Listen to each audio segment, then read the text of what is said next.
So ito na, madami-dami na namang mamamatay na uri ng mga shishi.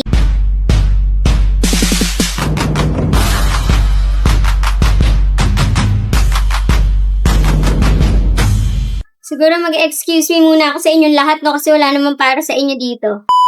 We're going to unbox 1, 2, 3 parcels. Walaan ko na lang muna kung ano tong laman nila. Hindi, joke lang. Alam ko na yung laman nito. Ito yung mga ginigiki kong items, products na sa SM ko lang dati nabibili. Now, nabibili na siya sa mga TikTok pages. Hindi na ako kailangan pang gumastos ng gasolina, ng effort. Just one click away. Open na natin sila. Dati ko tong ginigatekeep. Hanggang ngayon naman ginigatekeep ko pa din.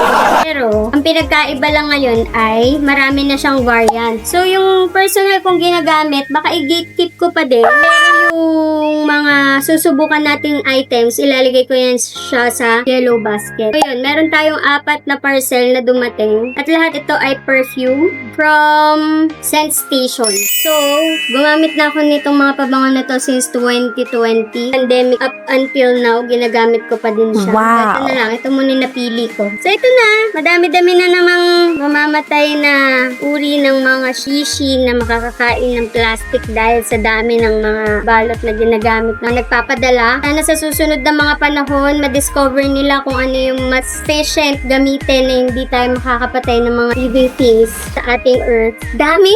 Tagal ha! So ito yon, ang unang variant na i-open natin or smell test natin for today's video ay ang Incanta Shine. Hindi natin ito i-gatekeep pero i-recommend ko to sa inyo. Super duper quality. Ang bango talaga nito, promise. Pwede siya sa lalaki, pwede siya sa babae, pero super duper advisable to sa mga lalaki na ayaw ng matatapang na amoy. Ito yun. Ito talaga yung pang-blend ko. Mix and match ako lagi sa pagpapabango. Hindi lang ako one variant at a time dahil iwasan kong may kaamoy ako kasi diba totoo naman na ang scent ng towers, ang scent ng isang bagay, nakakapagpabalik ng memory. Pag may naamoy ka, for example, may maalala ka, ganyan. Pwede na!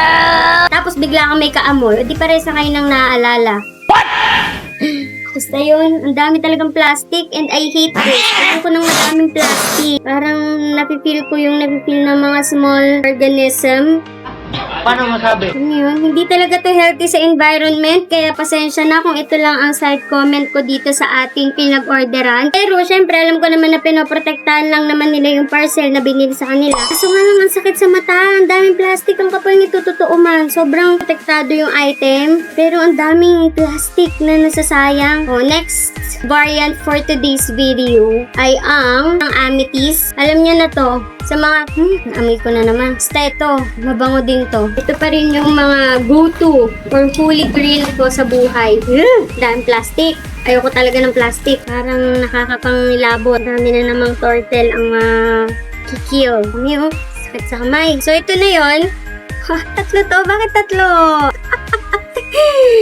Ano to? Surprise me. Scent Station. Nga pala, hindi to sponsored, no? Lahat na sa yellow basket ay ginagamit po natin. Ay, nakakatakot. Kapag talaga ng plastic, promise ko sa inyo yan. Very protected naman ang inyong mga items. It's just so happened that I don't like plastic for the third time. Ayoko talaga. Halo? Pero pwede pa rin itong ma-recycle. And ito na yung aking ginigate-keep.